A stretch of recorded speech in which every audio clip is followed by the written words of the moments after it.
आज वर्ग 12वीं के केमिस्ट्री के चैप्टर 3 का ये 5वां वीडियो है। इससे पहले वाले सभी वीडियो देख लीजिएगा। छोटे छोटे 3 महत्वपूर्ण टॉपिक है। अब देख लीजिए इलेक्ट्रोड पोटेंशियल। आखिर इलेक्ट्रोड पोटेंशियल है क्या, किसे कहते हैं?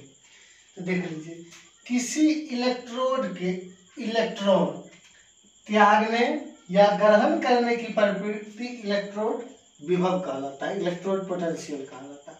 किसी इलेक्ट्रोड द्वारा, किसी प्लेट द्वारा, एनोड या कैथोड जो प्लेट है सेल का, उसके द्वारा इलेक्ट्रॉन त्याग करेगा या ग्रहण करने की जो प्रवृत्ति होती है उसी को हम इलेक्ट्रोड विभव कहते हैं। अब देख लीजिए, इसको समझिए, ये विलयन है, इस विलयन में NaCl को डाल दिए। डालने के बाद क्या है, इलेक्ट्रोड डाला हुआ, एक एनोड है और एक कैथोड है, इससे हम धारा प्रवाहित कर रहे हैं।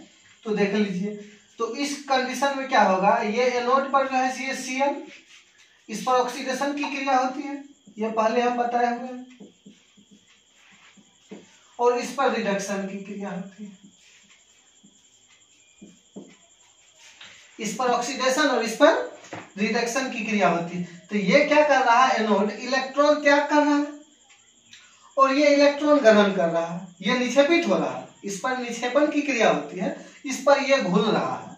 तो इस क्रिया में तो विलयन और इस आयनों के बीच जो इस प्रकार की क्रिया विधि में जो विभव उत्पन्न होता है या विभवांतर उत्पन्न होता है, उसी को हम क्या कहते हैं, इलेक्ट्रोड विभव कहते हैं। जब विद्युत अपघटन की क्रिया होती है किसी विलयन में, तो उसके आयन और विलयन के बीच जो विभवांतर उत्पन्न होगा उसी विभवांतर को हम इलेक्ट्रोड विभव कहते हैं। देख लीजिए, ये इलेक्ट्रॉन त्याग कर रहा है क्लोरीन से, सॉरी ग्रहण कर रहा है, और ग्रहण करने के बाद इस होकर और इसको इलेक्ट्रॉन देगा, ये इलेक्ट्रॉन जा रहा है इसमें, इधर से इलेक्ट्रॉन लिया और इसको दे दिया, तो उस स्थिति में ये आयन का निर्माण किया। देख लीजिए, NaCl, Cl- और Na+। तो इस कंडीशन में विलयन और उसके जो है आयन के बीच जो विभव उत्पन्न होगा विभवांतर, उसी को इलेक्ट्रोड विभव कहें। अब देख लीजिए, इसी का भाग है स्टैंडर्ड इलेक्ट्रोड विभव।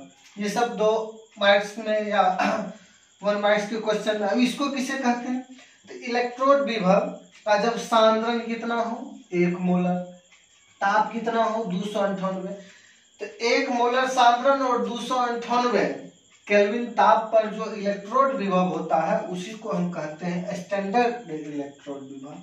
कितना, तो सांद्रण 1 मोलर होना चाहिए और ताप कितना होना चाहिए 298 केल्विन। इस पर जो इलेक्ट्रोड विभव होगा उसी को स्टैंडर्ड इलेक्ट्रोड विभव कहेंगे। अब देख लीजिए मानक हाइड्रोजन विभव। मानक हाइड्रोजन विभव क्या है, सो देख लीजिए, 1 मोल HCl विलयन में कितने मोल, 1 मोल HCl विलयन में 1 बार वायुमंडलीय दाब, 1 मोल HCl द्वारा 1 बार हाइड्रोजन गैस, 1 बार शुद्ध हाइड्रोजन गैस एवं 298 केल्विन ताप पर जो विभव प्राप्त होगा उसी को हम मानक हाइड्रोजन विभव कहेंगे। 1 मोल HCl के विलयन में और ताप कितना है 298 केल्विन ताप पर 1 मोल HCl के विलयन में 1 बार हाइड्रोजन गैस द्वारा जो विभव उत्पन्न होगा उसी को मानक हाइड्रोजन विभव कहेंगे। एक बार और सुन लीजिए, 1 मोल HCl विलयन में 1 वायुमंडलीय कौन गैस, हाइड्रोजन गैस द्वारा कितना ताप पर 298 केल्विन ताप पर जो इलेक्ट्रोड विभव हमको प्राप्त होगा मानक हाइड्रोजन विभव। अब मानक हाइड्रोजन विभव की क्रियाविधि में देख लीजिए, ये एक पात्र ले लिए, इसमें 1 मोल HCl ले लिए, हाइड्रोक्लोरिक अम्ल का विलयन ले लिए, इसमें हम क्या किए, पीटी तार ब्लैक से लेपित है उसको हम डुबा दिए, इसके बीच में ये पारा भरा हुआ है। अब देख लीजिए, इसमें जो है 1 बार हाइड्रोजन गैस भरी हुई है, और इसके बाद हम जब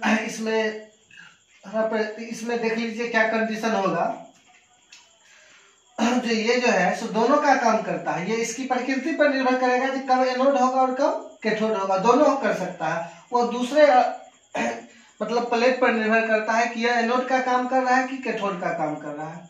अब देख लीजिए, इससे जब बुलबुला निकलता है तो इसका जो विभव है 0 होता है, विभव कितना हो जाता है, शून्य हो जाता है। तो उस स्थिति में ये कार्य करता है। अब देख लीजिए हाइड्रोजन इलेक्ट्रोड एनोड रूप में ये ऑक्सीडेशन की क्रिया इस पर हो रही है। ये देख लीजिए इलेक्ट्रॉन क्या कर रहे हैं, त्याग रहे हैं, और कैथोड रूप में इलेक्ट्रॉन ग्रहण कर रहे हैं। यहाँ पर रिडक्शन की क्रिया हो रही है। ये हाइड्रोजन इलेक्ट्रोड जो है दोनों का काम करेगा, एनोड के रूप में भी और कैथोड के रूप में भी कार्य करेगा।